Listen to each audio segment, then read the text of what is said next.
Сайн байцгаана уу. За Монгол бичгийн ээлжид хичээлээ эхлэе. За өнөөдрийн хичээл дээр бид Б үсэг үзнэ. За Б үсэг маань дэвсгэрэлтэх үсэг байгаа. За тэгэхээр Б үсгээ амьлуулах байдлаар авч үзэх юм бол эхлээд ямар ч ихшиггүй ордог Б үсгийн 3 хэлбэр. Эхэнд ордог Б хэлбэр, дунд ордог Б хэлбэр, адагт ордог Б хэлбэр энэ байж байгаа. За тэгэхээр эхэнд, дунд, адагт энэ 3 хэлбэрээр байна гэдэг бол адагт байна гэдэг бол угтаа энэ Б үсэг маань дэвсгэрэлтэх үсэг юм байна гэдгийг хэлж байна гэсэн үг. За тэгэхээр бид нар өмнөх хичээл дээр дэвсгэр үсгийг хоёр янзаар хаадаг гэдгийг авч үзсэн. Хатуу дэвсгэр, зөөлөн дэвсгэр гэж. За тэгвэл хатуу дэвсгэртийн багарсад гэж хайж дээрээсэн. Тэгвэл хатуу дэвсгэрийн анхны үсэг буюу Б үсгийг өнөөдрийн хичээл дээр авч үзье. За Ба, Б. За энэ Б үсэг дээр маань нөгөө шүдэ аваад одоо бид нар уламжлалт байдлаар ингээд гаргаж гээ. Ба Б дээр шүдэ аваад за Ба Б хэлбэр хөтлөө. Дээрээс нуруу ирнэ, доошоогоо нуруу явна гэд дунд ордог Ба Б. За энэ Б үсэг дээр энэ Б үсэг маань адагт ордог ямар ч агшиггүй ордог Б үсэг байж байна. Тэгвэл үүнийг амьлуулахдаа энэ шүдэ бичээд урагшаа орхицоо татдаг. За ингээ Ба Б болж гэсэн. Өөрөөр хэлбэл орхицсан А Л авна, түнэс сүүлэн А явна гэж ерөөсөө байхгүй. Энэ 7 агшиг маань А энэ сүүлээр илэрнэ, орхицоор илэрнэ гэж хэлсэн бол Б үсэг дээр хязээ сүүлэн А авахгүй зөвхөн орхицсан А явна. Б. За Б үсгийнхээ хэлбэр дээрээс урагшаа шилб явлаа. Эхэнд ордог Б. Дээрээс залгадна, доошоо залгадна, дунд ордог Б. За адагт ордог Б. Адагт ордог Б шилб явлаа. За нуруу явлаа. Урагш нь одоо сүүл хийлээ.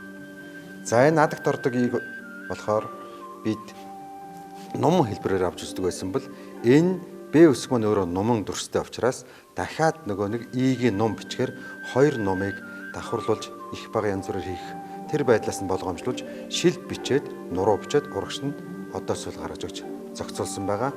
Туршлагатай болоод ирэхээр бол шууд энэ дээр тухайн энэ Б-гийн нумнаас арай жоохон бага нумаар игийн хэлбэрийг хийж өгч болно. Бо бу хэлбэр. За бо бу хэлбэр. За ингээд явлаа. Нар зов эргэлээ. За гидсээ дотроо авлаа. Бо бу хэлбэр. Бо бу хэлбэр. За тэгэхээр бид энийг буруу хийдэг тохиолдол байдаг. Энэ хэлбэр дээр шууд гидс доош нь унжуулж хийдэг. Тийм тохиолдол байдаг. Гэтэл бол одоо эндээс эхлээд зөвхөн нар зов эргүүлгээр гидсээ дотроо авч бүтдэг юм байна гэдэг мэдлээ. Бөө бүү хэлбэр. Бөө бүү хэлбэр. За мөн ялгаа байхгүй. Гидсээ дотроо авна. Тэгээд шилбээ авлаа. Эхэнд ордог бөө бүү хэлбэр. За дунд ордог боо бүү хэлбэрүүд бүгд ичлэгэн байгаа. За дээрээс залгагдана. За гидс явлаа, доошоо залгагдана. За ингээ боо бүү хэлбэр. Адагт ордог боо бүү хэлбэр ямар байх вэ гэхээр сүүлд орж байгаа учраас доошоо нуруу гарахгүйгээр дунд орж байгаа хэлбэр маань дахин давтагдана гэсэн үг шүү дээ. За ингээд боо бүү хэлбэр. За энд бид бүхэн Б үсгээ Б-ийн дэвсгэрэлж ордог энэ хэлбэрээ 7 гişгээр амьлуулсан байдлыг авч үзлээ. За Б үсэг бол дэвсгэр үсгээ гэж сая хэлсэн. Б үсэг дэвсгэр үсэг гэж. За Б үсэг дэвсгэр үсэг гэдэг маань дэвсгэр үсэг хаана тохиолдох вэ гэхээр үгийн дунд тохиолдно гэсэн. Үгийн дунд тохиолдохдоо хаана байдаг гэхээр ихшгийн дараа гийгүүлэгчийн өмнө орж тэр байранд байгаа гийгүүлэгчийг дэвсгэр үсгийн байранд байна гэж авч үзсэн гэсэн. За тэгвэл одоо бид энэ Б үсгээ энэ хэлбэр гийгүүлэгчийн өмнө тохиолдох уу гэдэг авч үзэх гэж байна. За О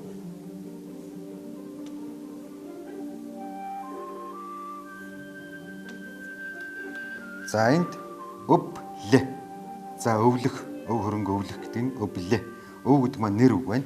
Нэрээс үл үг үүсгэл ардаа агшиг авна гэж лаалаа. Би түхэн өмнөх одоо ил үсэг дээр авч утсан байгаа. Хэлзүү дээр нь авч утсан байгаа. Өвл гэж авил, өвл. Хэвл гэж авил, хэвлэ гэх мэтээр ингэж Б ил хоёрын нийлцээр бол энэ гийгүүлэгчийн өмнө Б үсэг маань үгийн дунд дэвсгэрэлж байгаа хэлбэр нь нэ гэсэн үг. Өөрөөр хэлбэл игшгийн өмнөш гийгүүлэгчийн өмнө орж байгаа Б үсэг. За дараа нь үгийн адаг дэвсгэрэл гэж ямар дэвсгэрийг хэлдэг вэ гэхээр ихшгээр дараа үг төгсгч байна гэхийг үлгэж хэлнэ гэсэн. За тэгвэл энийг бэг жишээ нь ямар үг байж болох вэ гэхээр за энэ нөгөө нэг өвөл гэдэг үгээ шууд ингээд аваад үсчих юм бол энд үгийн адаг дэвсгэрлэж байгаа. Өөрөөр хэлбэл энэний ард их шиг байхгүй байна гэсэн. За тэгэхээр бид бүхэн дэвсгэр үсэг гэдгийг дөрмийн үзлүүгээр дэвсгэр үсэг гэдгээ бол хатууд орох уу, зөөлөнд орох уу, дунд яаж бичдгийг, адагт яаж бичдгийг гэдгээр нь одоо ингэж хэлбэрийг үзэж байна. Энэ бүхэн маань бол дүрм болоод бол дараа дараагийн олон үсэг үсгийн дараа бол дүрм болоод тайлбарлагдах хэрэгтэй юм аа. За одоо энэ Б үсгээр нь яаж бичих юм бэ? Бид бичгтээ юуг анхаарах юм бэ? Нөгөө нэг хичээнгүй бичгийн тэр харьцаанд Б үсэг хаана яаж бичигдэх ёстой вэ? За нэг зүйл. За Б үсэг дээр болохоор энд ингээд харахад алин дээр нь ч ингээд харсан урагшаа гарсан гидс, хоошоо гарсан гидс ингээд бичнэ.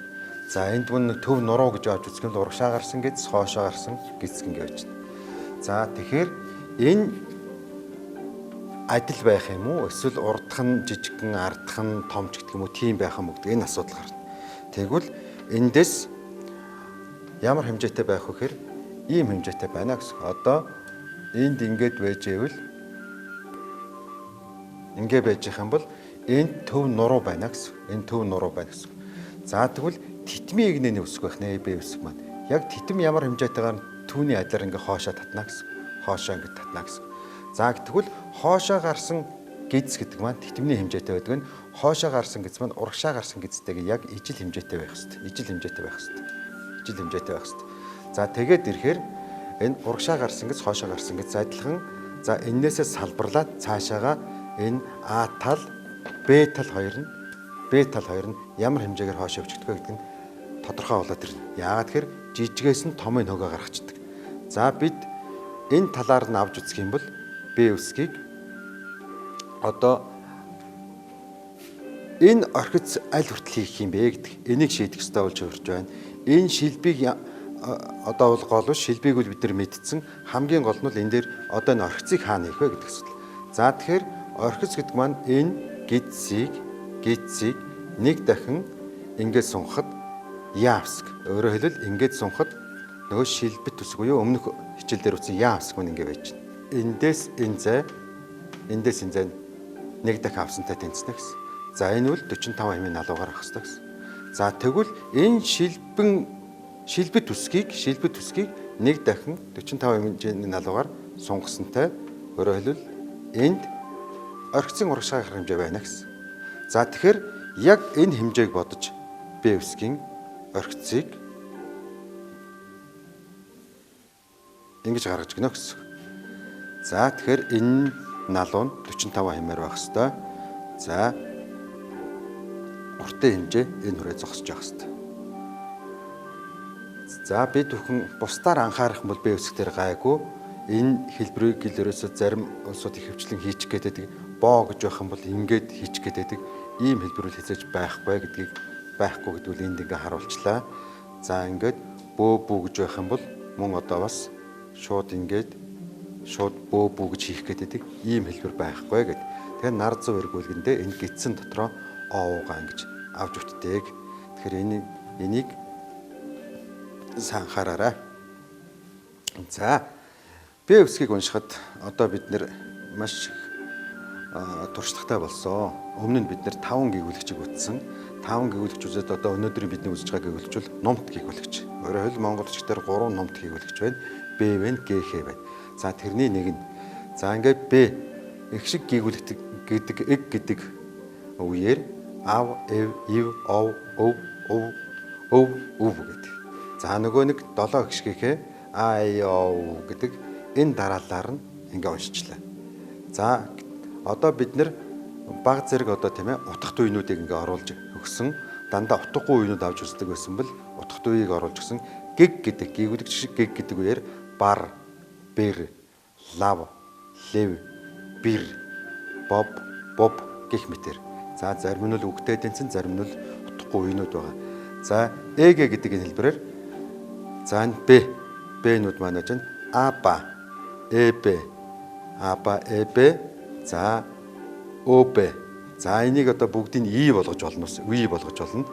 аби, эби, оби, уби. За энийг болохоор бүгдийг нь уу болгож болно.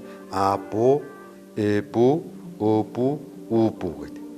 За энэ их шиг гиг гэсэн үеэр. За энэ баб. За хамгийн гол нь бид нэр энийг бол одоо үг гэдэг талаасаа биш, үейлэх гэдэг талаасаа л ингэж сурчих юм бол ямар ч уртуг байсан энэ гурван үсгийг нийлүүлэл салгаад ингээ уншна гэсэн шүү дээ. Баб, и риб гэж. За энд бол үг биш, зүгээр үейлэх аргачлал гэж ойлгоорой. За утгад хэсэгтээ одоо үгээр нь уншия. Утгад хэсэгтээ үгийг уншия. За бид өмнөх хичээл дээр хосог шиг авч утсан. Одоо өнөөдөр Б үсэг үзэж байна. Энэ байри. За байр гэсэн. За одоо байр орон сууц гэдгийг байри. За эндээс эхлээд бид нэр одоо шинэ үг гарч эхэлж байна. Абу гэж. Абу. За энэ маань болохоор энэ үеэр уншигдэж байна шүү дээ. Абу гэд. За тэгвэл аав ээж гэдгийн аав. Миний аав гэдгийн аав. За тэгэхээр ганцхан энэ хэлбэрээр урт их шиг аав гэж одоо кириллээр 2 агаар бичдэг тэр урт их шиг тэмдэглэдэг. Тийм үг байх нэ. За мөн одоо бир гэж бир гэд. Эхэнд ордог б байна. Бир. За бир гэдэг маань болохоор одоо бирээр бичих, одоо бирээр зурах гэдэг одоо зургийн хэрэгсэл тийм үү? Бичдэг хэрэгслийг бир байна. За зүүрэн үстэй тэр хэрэгслийг бир гэдэг. Бир. За бал. За энэ бал. За алба гэдэг нь болохоор алба амны гэдгийн алба. За баяр. За бидний өмнөх үздэн үсэг байна. Баяр. Эхэнд орж байгаа байна. Энэ надагт орж байгаа байна. За энд хараарай. Одоо өмнөх үздэн үсгэд байгаа Б Е. Энэ адагт ингэж орж байгаа юм бол энийг болохоор үү гэдэг ингэж Е-гээр уншна гэж авч үзчихсэн. Тэгвэл энэ бас Б Е. За Б Е гэдэг энэ үг маань одоо биеийн тамир гэдгийн бие. За ингээд амьд бодис бие махбод гэдгийн бие. Энийг одоо Б Е гэж үзддэг байна. Тэгэхээр бид орчин цагийн Монгол хэлээр зурж байгаа энэ үгнүүдийг таарах бүрд нь шууд өөрөө тогтоож авах ёстой юм байгаа. Олон дахин хуулж бичиж уншиж тогтоож авах ёстой юм байна. За уншлагын хэсгийн дараагийн булан болохоор бидний энд хэлзүй гэдэг булан байж байгаа. Хэлзүй. За хэлзүй дээр ааваар мориор гэдэг. За энэ юу гэсэн үг вэ гэхээр бол таавал кирилл бичих мэднэ гэсэн.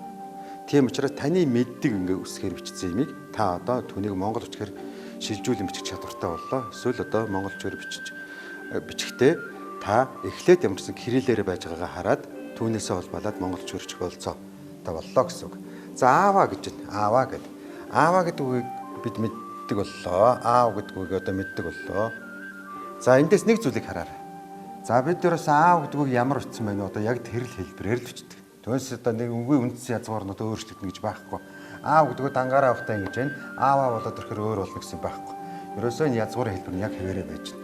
За үүний араас энэ аав гэдэг маань болохоор бу. Экшгээр төгсөө гэж байна. Экшгээр төгсөө. За тэгвэл экшгээр төгсөөгөн дээр энэ хэлбэр. Хэлбэрийг бичгтэй. Ямар хэлбэр гэж хүхээр энэ бан гэдэг хэлбэр бичдэг. Бан гэдэг хэлбэр. За энэ бан гэдэг хэлбэрийг зураас татлаа. Бан. Абу бан. За энд мор гэдгийг бид нэр мэддэг болсон мори ингэж бичдэг. За тэгвэл энэ мор гэдэг нь бас мөн экшгээр төгсөөг байна. Үүний араас морио гэж явах юм бол энэ мори бан гэдэг. Мори бан. За энэ мори бан гэдэг. За энд бид нэг зүйлийг одоо харах хэрэгтэй. За бид нар энэ гийн дөрвөн зэрэгт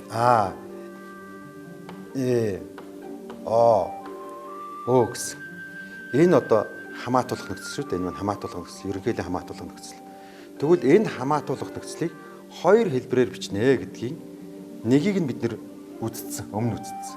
Гэтэл энэ маань болохоор одоо бидний үзэх гэж байгаа хоёр дахь хэлбэр.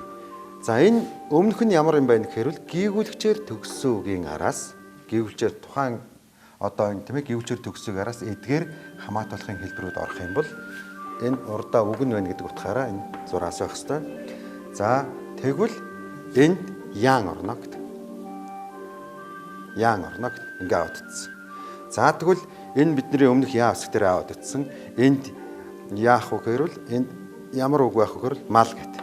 За тэгвэл малаа услая гэдэг ингэж явах юм бол мал яан гэдэг. Мал яан гэдэг. За энийг өмнө одоо бүр галиглаад аваад утсан. За одоо эмээ ууя гэж явах юм бол энэ эм гэдэг маань бол эм үг байж гэн. Эм үг байж гэн. Тэгэхээр ингээд эм энэ яан гэдэг хэлбэрийг адилхан бичиж байгаа ч гэсэн үүнийг гэвэл ен гэж унших хэрэгтэй. За тэрвэл өмнөх хичээлдэр бүгдээр ингэ галиглаад аваад утсан учраас энийг орхий.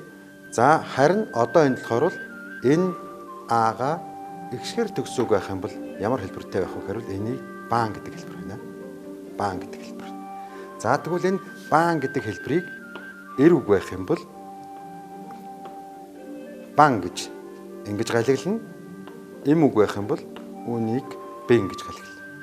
За тэгэхээр энд маань болохоор энэ хамаатуулахын ерөнхийдөө хамаатуулахын А хэлбэрийг А-гийн дөрвөн зэрэгт хэлбэрийг одоо бид төхөн бол бүгдийг одоо мэддэг боллоо гэсэн. Ихшгэр төгсгөөс або бан энэ байж байна. За энийг аав нь ихшгэр төгсөг учраас бан гэж уншиж байна. За энэ хэрвээ ингэж эмэг байх юм бол бэн гэж ингэж унших. За дараагийн хэсэг. Энэ хэсэг рүү орох гэж байна. За аавар гэж байна. Аавар. За аав гэдэг маань өөрөө ихшгэр төгсөг аав. За үүний араас гүйвэлчээр гэсэн нөхцөл байх ёстой. За тэр нь ямар нөхцөл байх вэ гэхээр або бар гэдэг. Або бар. Өнөөдрийн бидний үзэж байгаа энэ Б үсэг маань болохоор за ингэж нэр үгийн тэлгэлийн нөхцөлийг илэрхийлдэг байх нь. Энэ хаана ордгоор одоо бид одоо бол ойлголттой болсон.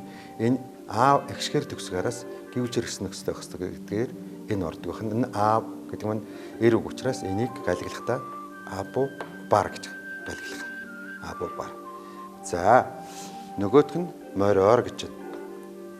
За яг үүнтэй адилхан мори бар гэж. За юугаар ирвэ? Мориор ирлээ гэх юм бол энэ одоо ингээд ихшгэр төгсгөөс Б-гэр гэсэн хэлбэр мори бар.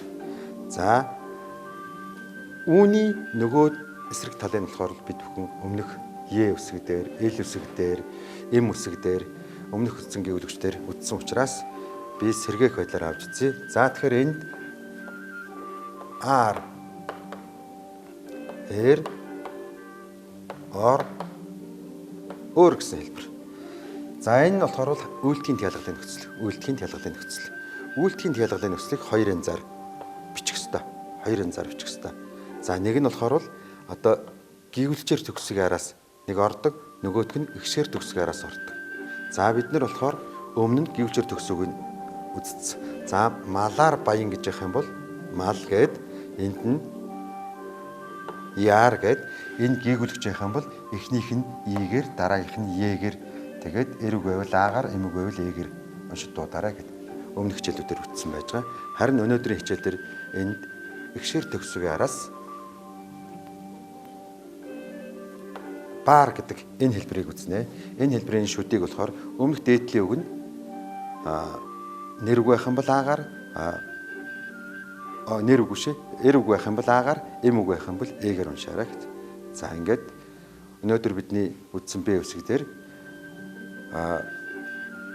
Т ялгалын нөхцөл, хамаатуулгын нөхцлүүдэд Б үсэг маань ордгийн байна. Тэгэхээр энэ өмнөх хичээлүүдээр үздсэн нэг зүйлийг дахин сануулхад Т ялгалын нөхцөл, энэ хамаатуулах нөхцөл, энэ нэр үгийн араас энэ бүхэн маань дандаа нэр үгчүүдтэй мал нэр үг, морь нэр үг, аав нэр үг. За ингээд энэ бүхний араас орж байгаа нөхцлүүдийг кириллээр бичгтэйвэл дандаа энийг үл нийлүүлж ингэж хамт бичдэг. Харин монгол үчгээр бичгтэйвэл бүгдийг салгаж бичдэг юм шүү гэдэг.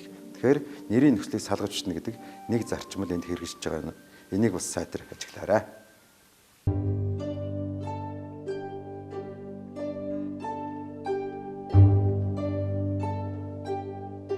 За дараагийн хэлцээ хэлбэр рүү оръё. Өнөөдрийн Б үсэгтэй холбоотой. За өнгөрсөн цагийн үеийн нөхцөл. Ирв, очив, үзв, харав, мэдв, суу. олов харав. За ингээд энэ вэ нөхцөлийг яаж очих вэ? За тэрхүү бэ нөхцөлийг болохоор Монгол очихээр ганцхан энэ хэлбэр өвчин баа бэ гэсэн. За үүнийг дуудахдаа дээдлийн язгуурыг нэрэг байх юм бол баа гэж дуудана. За дээдлийн язгуурыг нэмэг байвал бэ гэж дуудана. За тэгэхээр энд нэг зүйлийг одоо бид авч үзье. Ер нь хичээлүүдийн явцад бол ойлгосон байх гэж бодож байна. Ихшгэр төгсөөг байх юм бол тухайн үгийг дунд ордог хэлбэрийг аваад шууд залгаж. За ихшгэр төгснөг үг сонгоё. За одоо бид нэр мэддэг болсон. Яасан хэрвэл энэ яв гэдэг үг. Яв. Өнөөдөр одоо бидний одоо үзэж байгаа бэ үсэг байна. Тэгээд өнгөрсөн хичээлдэр үтсэн яавс гэж байна. За тэгвэл явах, суух гэдгийн энэ яг яабуу гэж байна. Яабуу гэж байна. За ингээд энэ дээр маань одоо ингээд нөгөө бэ маань орох юм бол бэ маань орвол энд яабуу ба гэдэг. Яабуу ба. За энэ ба боллоо. Яабуу ба.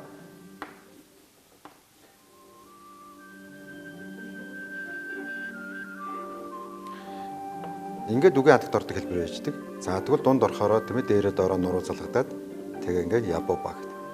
За ингээд бүтчлээ. За нэг нь даа байгаа учраас энийг аагаар хэлнэ гэсэн үг. За дараагийн хэсэг. Дараагийн хэсэг энд ийм үг байж гэнэ гэж бодъё. Одоо тэгвэл энэ их хамгийн амархан нь энэ байна шүү дээ. Ихсгэр төгсөг араа шууд дунд ордог хэлбэр аваад цаашаа шууд залгадана. Ол гэсэн үг байж гэнэ. Ол гэсэн үг. Хэрвээ энэ үг гүйвэлчээр төгссөн үг байх юм бол шууд Б гэдэг энэ нөхцөлийг шууд төгсрөө холбоно. Энэ дээр ол дээр Б орвол шууд төгсрөө холбоно. Өөрөөр хэлбэл олов гэж бичих юм бол олбаа гэд ингэ бичих нь. Олбаа гэж бичнэ. Харин одоо өнөөдөр бидний үзэж байгаа Б дээр ийм үг гараад ирсэн. За энэ хэлбэр болохоор өгч авахын ав гэдэг үйл үг. За тэгвэл энэ дээр энэ Б орсон. За тэгвэл 2Б 1 дор орсон. Энэ үг нь угтаавал Б гэдэг нөхцөл маань бол их шиг авдаггүй тийм нөхцөл. Их шиг авдаггүй нөхцөл. Гэтэл 2Б 1 дор ороход зөвхөн ав гэдэг үгэн дээр энэ Б-г залгахад яаж бичдэг вэ гэхээр энэ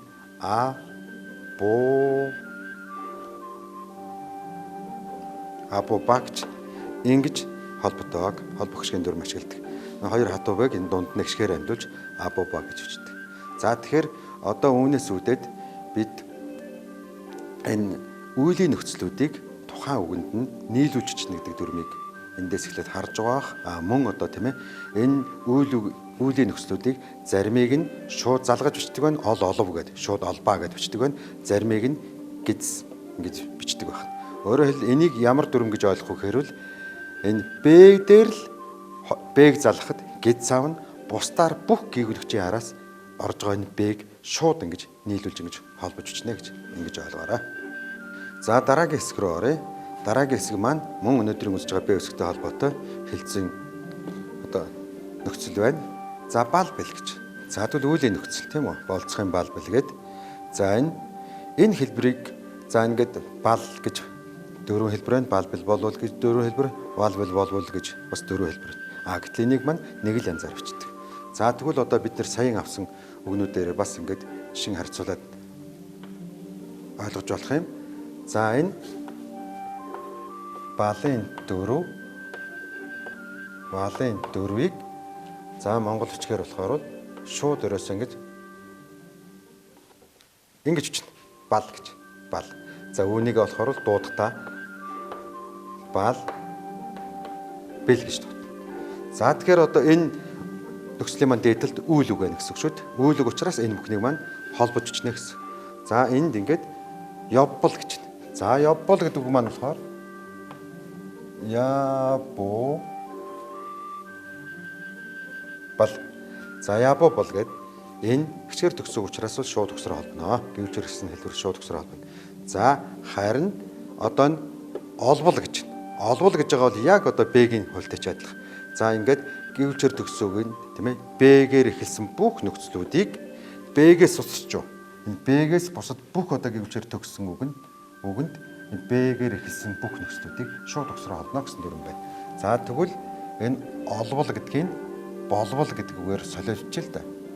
Бол гэж явах юм бол энэ бол бал гэж. Болбол гэж ингэж байна. За харин бас нөгөө нэг Б-тэй ч адилхан 2Б нэг дор орох юм бол тэр үгэнд дээдлийнх нь ав гэдэг үг гэх юм бол энийг хооронд нь холбодог хэрэгсэл нь гиз байна гэд. За аббал гэж явах юм бол абу бал гэж ингэж холбож чинь. За ингээд өнөөдрийн одоо Б үсэгтэй холбоотой хэлцэн хэлбэрийг одоо хэрэглэн дээр яаж бичих вэ гэдэг талаас нь тайлбарлахад ийм байна.